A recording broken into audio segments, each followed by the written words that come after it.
বন্ধুরা, তোমরা নিশ্চয়ই দেখেছো যে ছদ্মবেশী ডাইনি পার্ট 1-এ শেষে রামুকে সেই ডাইনি তার গলা কেটে দেয়। কিন্তু এইদিকে তার বউ অনেক রাত হয়ে যাওয়ায় অনেক চিন্তা করতে থাকে।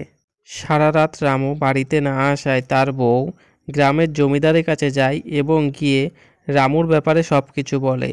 সবকিছু শুনে জমিদার মশাই বলে, বুঝলে রামুর বউ, রামু না ফেরার রহস্য সব ওই বাগানে লুকিয়ে আছে। আমার মনে হয় রামু ওই ডাইনিরই শিকার হয়েছে। এটা শুনে রামুর বউ অনেক জোরে জোরে কান্না করতে থাকে। কান্নাকাটি করো না রামুর বউ, আমি আজ বিকালেই পল্টু ওঝাকে নিয়ে ওই বাগানে যাব।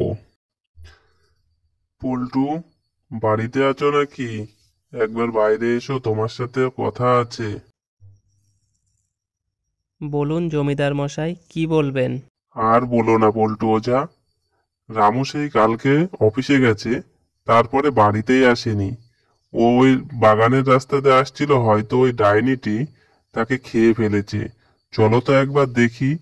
আর চিন্তা করবেন না জমিদার মশাই, এখন আমি চলে এসেছি। সকল ডাইনি শাকচুন্নি পেতনি আমায় দেখে ভয়ে পালাবে।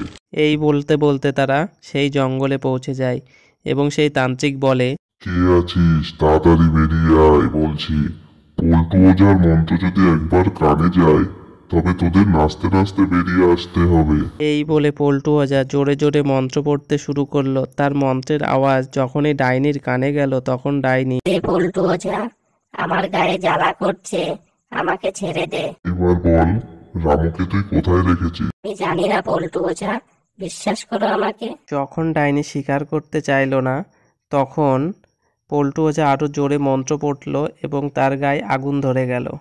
আমাকে ছেড়ে দে পল্টু ওঝা, আমি বলছি রামু কোথায় আছে? এই দেখ রামু, এনে এবার তুই তো আমাকে ছাড়।